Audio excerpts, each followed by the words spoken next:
Welcome to Inspiring Women with Laurie McGraw. I am your host, Laurie McGraw. I have spent the past 30 years in leadership, and over the years, I've come to learn one thing. Women need women, and not just any women, but inspiring women. Tune in every week to hear from women at the pinnacle of their careers and from others who are just starting out. Episodes can be found at inspiringwomen.show or subscribe on your favorite podcast app. Thanks for listening, and I hope you will be inspired.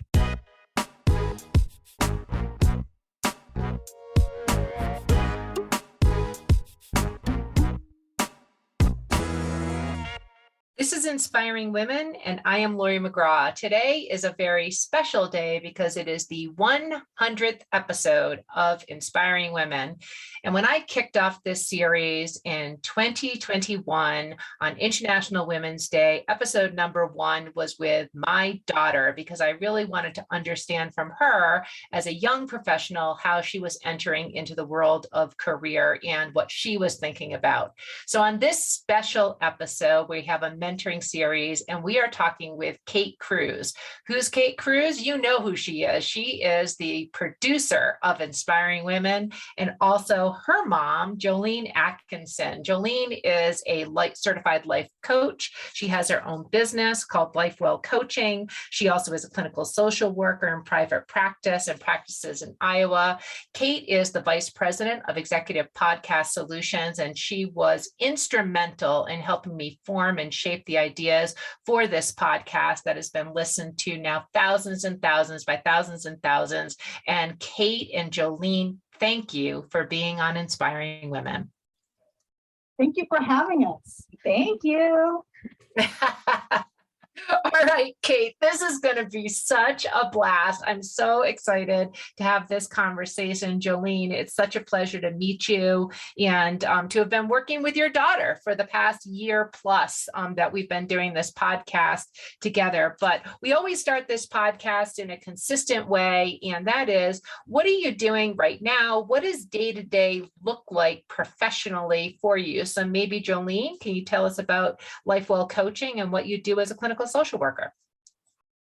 A majority of my time right now is spent in my counseling practice as a clinical social worker. And my life coaching practice is officially 6 months old now. And I dedicate as much time as I can to that. It's overtime work at this point, but I'm loving it. Your side hustle. It's my side hustle. Side hustles are awesome. Kate and I have been talking about that with a number of women. So you are a founder, an entrepreneur, and a CEO. And as we were talking about earlier, sort of the technical support as well for all your new side hustles. Kate, what do you do day to day? Let me scratch my head on this one. So I with Executive Podcast Solutions, I'm the vice president, and we are a startup. And so I really do a little bit or a lot of everything. A lot of that looks like sitting on these calls with Laurie on mute most of the time, making sure that recordings go smoothly, and then also editing them, getting them up onto all of the platforms, helping clients market those, and then also just kind of internal business stuff with helping the company grow and all that fun internal stuff that comes with working at a startup. But it's been a lot of fun because it was my first job out of college / internship going full time, which was a weird transition because I graduated in 2020, but we can talk about that later. And so I've been doing that since 2019. It will be 3 years in October. Totally got so randomly lucky with great business partner boss with Jeremy, and he's been a great leader and mentor for us, and it's been a lot of fun.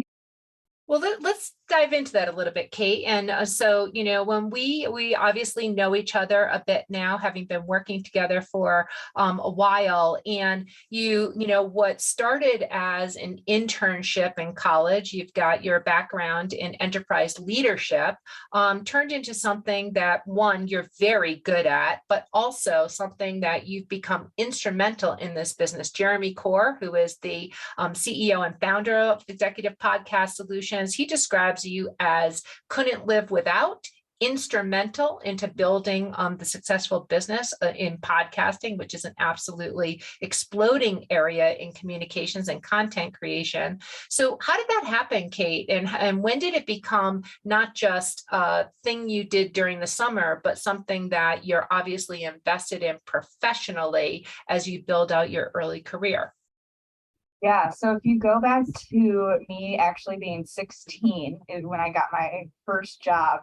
I have always really loved my jobs. I haven't really managed to be able to even, growing up with those first few jobs like lifeguarding, I was really got into my jobs and kind of found that, I do love to work. And so I think there's always been that kind of aspect in the background where it's like, no matter what my job is I'm gonna make myself enjoy it. So then fast forward to my senior year of college, the very beginning of it, my two roommates and I were moving in, and moving is expensive. And I was realizing how much it was costing, and I'm starting to panic. I go through Iowa's job board, and I'm just browsing for job openings and come across this opening at Executive Podcast Solutions. And it just kind of says it was a very broad job description. It just said, if you have any of these skills, like, you're welcome to apply. And so I did.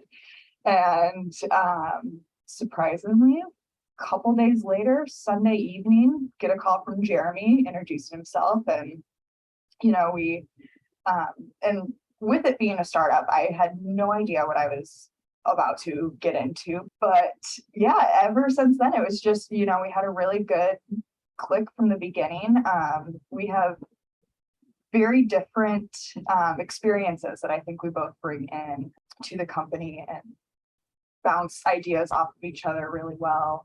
And so it has just, it started kind of as an internship, just kind of see, where can I help out? What can I do? We'll see kind of where things fall naturally. And then again, when 2020 hit, a lot of our podcasts are actually in the healthcare space. And so with the pandemic and healthcare podcasts, I became incredibly busy.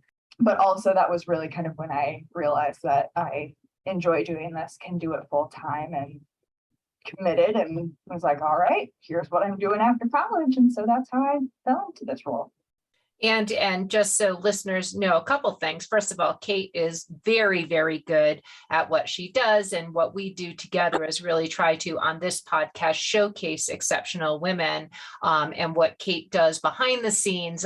For those of you who don't know what it takes to create a podcast, I've certainly learned a lot over this time working together, is quite a bit of editing work, just to make sure that the sound and the various interruptions that, tend to happen over the course of an interview are worked out. And Kate has also been particularly helpful in finding just excellent younger guests, which our listeners tell us that they want to hear more from. So Kate, thank you. I just can't thank you enough for all that you do to help and support inspiring women. And also for listeners, Kate and Jolene are sitting together. So if you hear a little bit of laughing, I know that's because Jolene is laughing as she's listening to Kate tell her story. Now, Kate gets the chance to laugh. So Jolene, let's hear a little bit about your bio sketch. You've been doing counseling and social work and helping others in Iowa for a number of years, and then decided to pursue something different when you founded LifeWell Coaching 6 months ago. So give us a little bit about your background.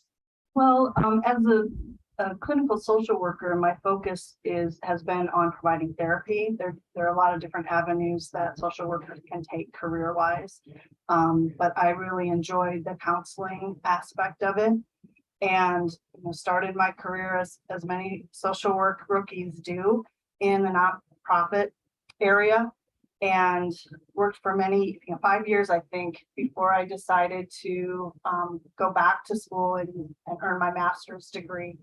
And it was there that I really found that my passion was in continuing to provide therapy to clients.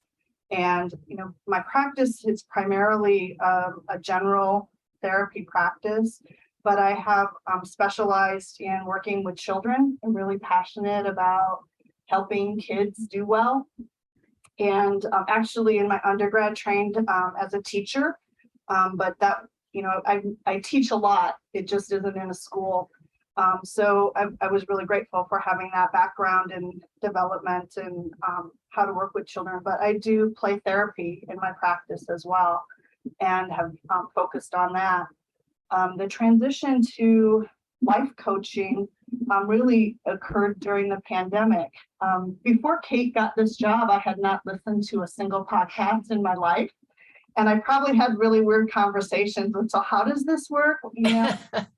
But I am a huge fan and follow a lot of podcasts religiously, every week. And one of the podcasts that I found, so during the pandemic, I still worked full time and did some pivoting, as a lot of people did in their work.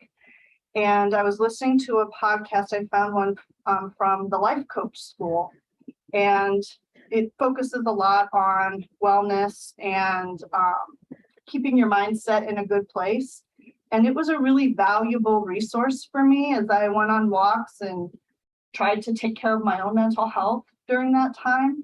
And probably after listening maybe 4 to 6 months, the host had a panel of therapists, psychologists, psychiatrists on who in their career were also doing life coaching. And I kind of went, that's interesting. And so that sparked the idea that I could do that as well. And actually, as I went through certification, I recognize I do a lot of life coaching in my therapy practice, so it's not a whole lot different. I've been using those tools throughout my therapy career. So in starting my own business, I thought that it would be interesting to learn new things, and I felt really comfortable in the clinical part of the work that I did. And so, why not add on, entrepreneurship and growing a business? I'm an independent contractor in my practice, but I really didn't have any responsibility for marketing or other than just doing a good job and word of mouth and referrals, etc. So this aspect of the business is all very new to me. So I'm learning a lot. And that's one area where, in talking about inspiration, I've watched Kate and I've learned from her, and I've listened and observed what she's doing. And it's been a very interesting path, and watching what she does and seeking her advice for different things and getting her opinion about, especially the marketing and website development and all of that. So she's been a great resource for me.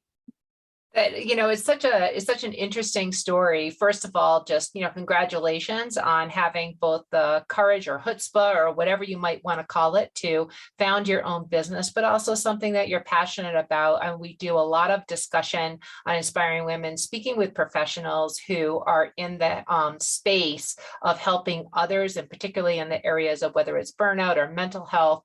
And I think we all know the crisis that we are having in terms of the need that is out there. So I hope it's already going well. And I appreciate also that beyond the passion of what you do, the building of a business, when that isn't something that you have background on, is new. And it's great to know that Kate's a resource for you. Let's dive into sort of the mother-daughter inspirational mentoring type of relationship. So many of the women that we speak to often cite their first role models as their mothers in their lives. So Kate, is your mother a role model to you? How would you describe your mother in terms of how it has helped you form your thoughts about your professional journey? I got lucky with a pretty decent mom to be a role model for. And, in knowing that what she does for work, how there are actually a lot of kids who, don't have as great of parents as I do. I realize that not everyone is able to call their parents their first mentor, but I'm lucky enough to be able to.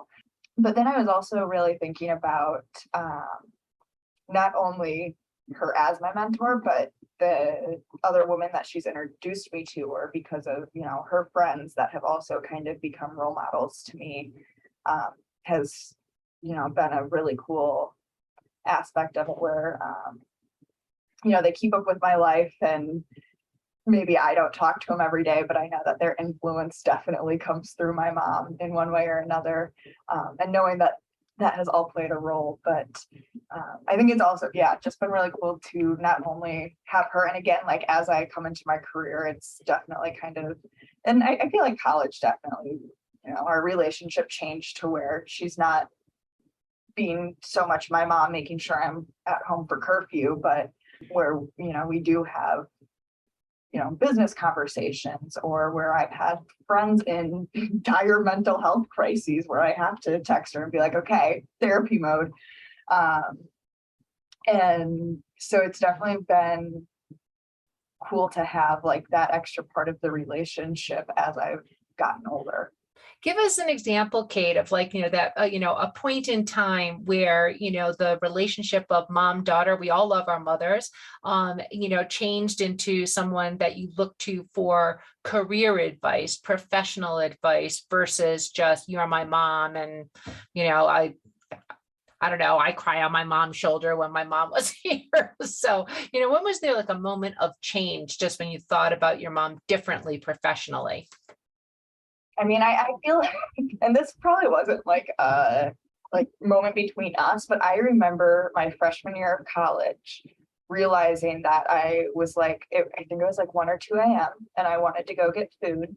And I had the thought of like, oh, need to text mom that I'm like gonna go grab food. And that like, it was that realization of the freedom that I had, not totally being under her wing, that it was like, okay, maybe like it would be nice to have that every once in a while though. And so where I kind of appreciated the mothering aspect of it a bit more, when I had to ask for it rather than it just show up maybe when I want it as much. I think that was so there wasn't really like a specific moment. I mean, there are specific moments that I can think of, like sophomore year, I had a friend who, again, like just mental health was not well, and it scared a lot of us. And that was, texted my mom and I was like, what the hell do we do? So that was definitely kind of like in a professional sense of using my mom as a therapist, but just kind of the independence of moving out and being on my own and realizing that I did need her motherly advice as well was probably the switch for me, I would say. That's great. And, the story about your friend, that's difficult. There are so many stories like that. And to be able to have the confidence to reach out to your mom, who's a trained professional, to help in an important moment like that must have been comforting during an otherwise very uncomfortable time. Jolene, for you, just as you raise Kate, I'm curious as to, your expectations for your daughter, which may be similar or different than the relationship you have with your own mother. Well, I've been thinking about like expectations that I have for her, of her. And really it's just to do her best and be authentic and genuine as a human being, and to be caring and to follow what her passions are. That's really what I want for her and want her to do. And I'll add on to that in just the sense that I, again, am lucky with having good parents, is that they really didn't put on the pressure to be a straight A student. It was get good grades. And I think that just kind of really sums it up, how they didn't, have specific expectations other than just do your best. And like my mom just said, that did come through. Well, having support is such a great thing. Kate, how does your mom inspire you? Her patience. So that's definitely, I think, one thing that I wish I could have gotten more of from her. And it's inspiring. But I also really like seeing her build the Life Well coaching business. That was really cool and was exciting for me to be able to kind of provide feedback and for us just to be discussing, the business side of things. And, since it is a, family oriented business and, it's not just building it's different than like building EPS with Jeremy. We have a different connection, I feel like, to kind of bounce business ideas off of each other. That makes a lot of sense. Jolene, does Kate inspire you? Always, actually. Yeah, it is so cool. And I think as a mom, you can relate that you don't really know how things are going to turn out. You do your best job at being a mom. There's no manual for that. And, we kind of have expectations of ourselves and how we want parenting to go. And so it's really awesome to see how it's unfolding. I enjoy that a lot. And I'm inspired by, what I hear other people, what they think of her. I feel very proud to hear that. I can't take ownership of it other than, gosh, this started with me. And that's pretty cool. But really, she inspires me all the time. And I can't say enough gushy stuff about that. I really appreciate her advice and her opinion. And that is something that I think is very priceless and valuable to me. Well, I relate to that. I mean, as a mother of a 27-year-old daughter, I look to her for advice on things and respect her opinion. Whether I take it or not is a different story. But the young adult view of the world and experience in the world, I find particularly valuable. And in this day and age, there's just so much change going on, and I see just, it's so important from my perspective, and sounds like it is important to you, Jolene, to just respect the lived experience and learn from a very different perspective in terms of our children, in terms of what they've grown up with, which is different than yourself. How do you take advice? So Kate, curious, I know when I give advice to my own children, I think I'm under 50% now in terms of how much they accept it. And I often give it whether they want it or not. How does it work for you and your mom? So I ask for it. I think definitely when I know that I need advice from her, I ask for it. I sometimes get frustrated when just anyone tries to give like unsolicited advice. And so she's really good at not doing that. I think she's caught on to that. I'm really glad that you say that, because I try hard at that. So I appreciate that. That sounds like restraint. That sounds excellent. A little. Well, and so it'll be funny if Dad can hear this part of the conversation. My dad is out in the living room, but I remember you telling me about a conversation you had with him, and this kind of, I think, goes back to the independence thing where I moved out and if I need advice, I'll ask. But my mom was like, "Yep." I reminded him that he doesn't have to tell you to do anything; that he should just, suggest something. And I was like, okay, so this is why you're my translator. We have several conversations at my house, not so much anymore, but especially initially, about being an advisor rather than a manager. And I heard that advice, thought it was incredibly valuable. And, transitioning kids into adulthood is, I'm not here to manage anymore. I'm more of an advisor. I also think it's kind of funny and this is probably like a part of being in your young 20s, when I feel like there's still a lot of adults who ask like, oh, what do your parents think? Or like, do your parents let you do this? And like, I'm 23. I didn't ask my mom for, before I went and bought this, but like at the same time, I'm still, like on the back end of things, I'm still asking for their opinion and their feedback, but like they haven't put the pressure on me to, like when I was asking about going full time for my job, she was just a listening ear rather than you should go this way or that way, which was really helpful because I think that probably, I really would have taken that into consideration, and not having to do that was good. Have you had the situation where you've needed Kate to make a very important decision and you've gone against the advice from your mom? Can you think of anything on this? We've gone against my advice. Maybe moving 5.5 hours away. Okay. Maybe I got that out loud, and maybe I thought, no, I'm just joking totally. I can't think of anything huge. I would say my party phase in college. I had fun freshman, sophomore year, and they wanted to make sure my grades were still good, and I still wanted to make sure I had fun. I would probably the amount of money you spent having fun in college. You did not take my advice.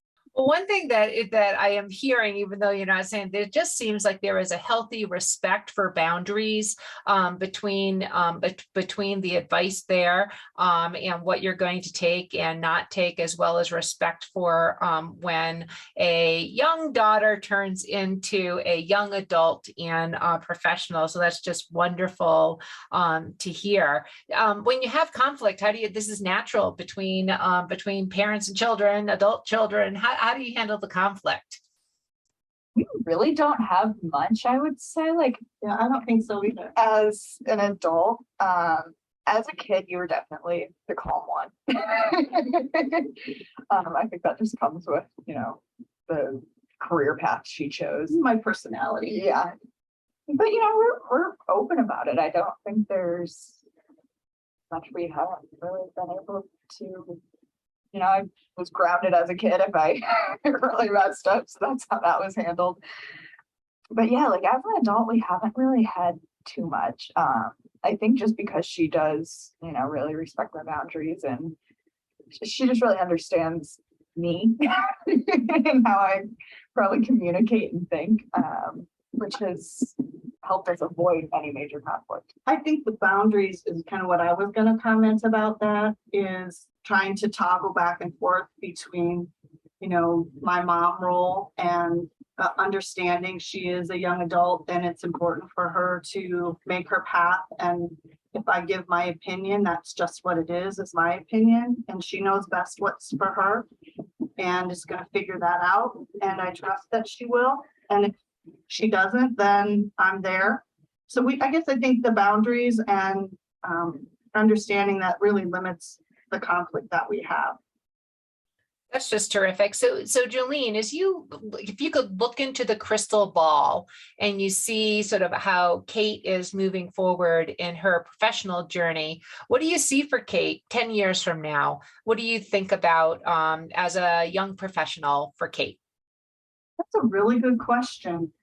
I tend to not go really far into the future, to be honest with you. If I were to imagine this trajectory, I see her being a woman who has impact in her world and who goes for what she wants, whatever that might be. And I guess that's the best way that I could answer that question. It may be kind of general, but I really don't know what her wishes are for 10 years from now. Do I? Either does she. So we're on this share as well. Good. And so, Kate, now that you're helping your mom as she launches her new business, what do you see for her as she looks professionally forward as she builds this new business? I know that both my parents would love to have a house with a beautiful front porch that they could just relax on. So if my mom is able to do that, I know that she'll be happy. It'll be fun to see where life well takes her. I think that it's cool how many like new opportunities she has with that, since it is 100% her own. Well, as you look forward to that front porch, with a beautiful view, that sounds like a fantastic visual. Love it. I always close out Inspiring Women asking for people to comment on their best advice for listeners. Thought we'd turn the tables a little bit here as we close out this particular conversation. And I'd love for each of you to just give, what advice would you give to each other at this point in time? As both a young professional and a new entrepreneur in your career journey. So Jolene, what advice would you give to Kate at this point in time? Another great question. I think first and foremost would be to continue to trust your instinct and to go for what you want. And secondly, to never hesitate to ask questions and ask for help. Because I think that's one of the important pieces about women supporting women, whether it's your mom or other people, is to not hesitate to reach out and ask if there's something that you are curious about or help that you need. Because people will be willing to lift you up. That's great advice, and it's so obvious that you will always be there to be that listening ear and support. Kate, what advice would you give to your mom? In general, this is not the best advice, but I just tell her to keep doing what she's doing. In my eyes, she's doing everything right. Like I've gotten some pretty good role models, and so I think it would just be to keep doing what you're doing, and I appreciate it. Oh, thanks. Well, this has been a really fun conversation. It's it's just warm and wonderful to hear both of you and the relationship that you have. This has been an Inspiring Women conversation. I have been speaking with Jolene Atkinson and Kate Kruse. Jolene, Kate, thank you so much. Thank you for inviting us on. Thank you, Laurie. It was so much fun being on the other end of the mic. The other end of things. This has been an episode of Inspiring Women with Laurie McGraw. Please subscribe, rate, and review. We are produced by Kate Kruse at Executive Podcast Solutions. More episodes can be found on inspiringwomen.show. I am Laurie McGraw, and thank you for listening.